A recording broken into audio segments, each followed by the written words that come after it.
Okay. ఒకప్పుడున్న జబర్దస్త్కి ఇప్పుడున్న జబర్దస్త్కి ఏమైనా తేడా ఉందా? డెఫినెట్లీ ఖచ్చితంగా తేడా ఉంది. మేము చేసినప్పుడు మాకంటే సీనియర్లు చేసినప్పుడు ఒక క్వాలిటీ వేరు, ఆ స్కిట్స్ వేరు, అవన్నీ వేరు. తర్వాత మేము చేసినప్పుడు అవి ఆ క్వాలిటీ వేరు, ఆ స్కిట్లు వేరు. కొంచెం ఇప్పుడు వస్తున్న కొద్ది కొంచెం తగ్గింది. ఓకే. కానీ ఇప్పటికంటే అప్పటి జబర్దస్తే బాగుండేది. డెఫినెట్లీ ఖచ్చితంగా బాగుండేది. ఎందుకంటే అందరూ సీనియర్స్ అందరూ ఎంత కష్టపడి అందరూ ఉండేది.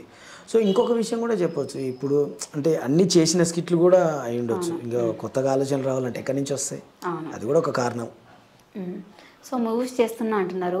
ఇంత జబర్దస్త్ నుంచి ఫేమస్ వచ్చిన తర్వాత కూడా బయటికి వెళ్ళిన తర్వాత ఇంకా మీకు ఎందుకని ఇంకా మంచి గుర్తింపు రాలేకపోతుంది? అంటే మీరు ఇంకా బెస్ట్ ఇవ్వలేకపోతున్నారా? ఏం క్వశ్చన్ అడుగుతున్నాను అసలు? అంటే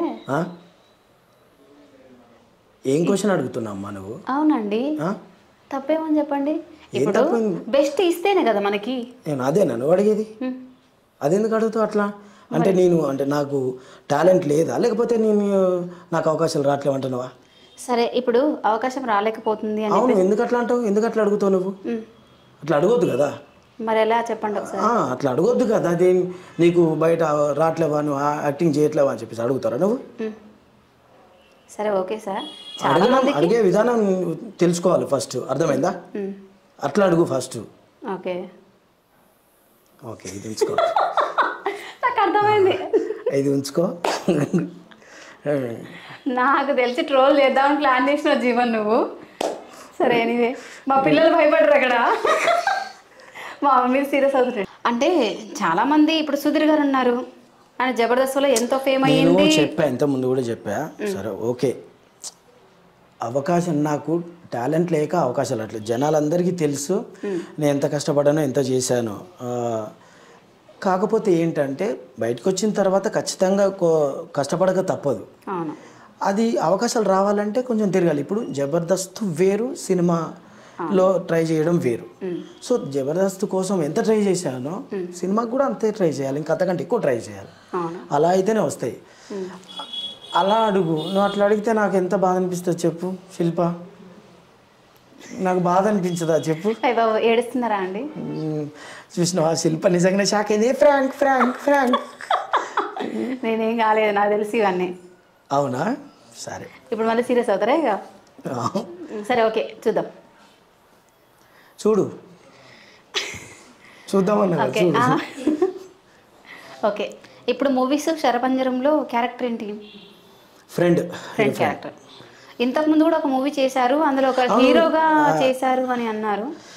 అదొక పీడకలలే అమ్మా.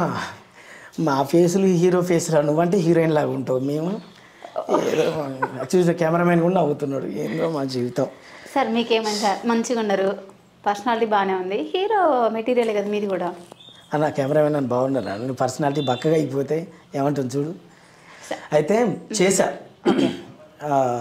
కాకపోతే ఏంటంటే సినిమా ఇండస్ట్రీలో కొన్ని టెక్నికల్స్ ప్రాబ్లమ్స్ ఉంటాయి. ఎందుకంటే ప్రొడ్యూసరు అండ్ డైరెక్టర్స్ కావచ్చు, అంటే కెమెరామెన్, వీళ్ళందరూ ఎప్పుడైతే కరెక్టు ఒకే మాట మీద ఉంటారో ఆ సినిమా బయటకు వస్తుంది అవుతాయి. చిన్న సినిమాల గురించి చెప్తాను. ఎందుకంటే ఏ ఒక్కరి మధ్య చిన్నగా లోపం అనిపించినా కూడా ఆ సినిమా ఆగిపోవడం జరుగుతుంది. సో ఈ సినిమాలు కూడా అలానే జరిగినాయి. కాన్సెప్ట్లు మంచి కాన్సెప్ట్లు బాగున్నాయి, బాగా చేశారు, కానీ రిలీజ్ అవ్వాలి. ఎందుకు అంటే ఏదో ఒక కారణం, వాళ్ళకి వీళ్ళకి మధ్య చిన్న రావడము, ఏదో గ్యాప్, వాటి వల్ల ఇబ్బంది పడదు. అదే చిన్న సినిమాలకు వచ్చే ప్రాబ్లం. సో దానివల్ల అవి రిలీజ్ కాలేదు. నిజంగా అవి రిలీజ్ అవుతే సో అటు జబర్దస్త్ చేస్తున్నప్పుడే ఆ అవకాశాలు వచ్చినా అవి చేసిన ఇంకా మంచి పేరు వచ్చు. అసలు ఇంకా మీరు అన్నట్టు ఫస్ట్ నువ్వు అడిగినప్పుడు అంటే ఇంకా బయట ఇంకా తెలియట్లేదు, ఇంకా గుర్తింపు రావట్లేదు అన్న, కానీ అప్పుడు ఇంకా బాగా వచ్చేది. సో అదొకటి కూడా మైనస్ అవ్వచ్చు మనకి. సో అలా చేసిన సినిమాలు ఒక 2-3 సినిమాలు అట్లా మెయిన్ లీడ్ సినిమాలు చేశాను. అంటే 2 సినిమాలు ఏమో ముగ్గురు హీరోలు అయితే అందులో ఒకటైతే మెయిన్ లీడే చేశా. సో అలా చేసుకుంటూ వచ్చా. బట్ అవి రిలీజ్ అయితే బాగుండు, కానీ త్వరలో రిలీజ్ అవ్వాలని కూడా కోరుకుంటున్నా.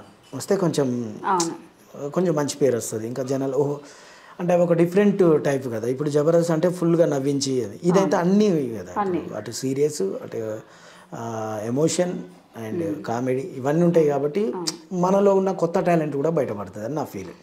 ఓకే. సో ఇప్పుడు ఎవరికైనా తెలియాలి అని అంటే ఇప్పుడు అది చూస్తేనే కదా తెలిసేది, మనం చేసింది బయటకు వస్తేనే కదా తెలిసింది. ఇప్పుడు సపోజ్ మీకు 4 ఇంటర్వ్యూలు ఒక మంచి పేరు రావాలని అంటే మీరు చేసిన ఇంటర్వ్యూ బయటకు వస్తేనే కదా.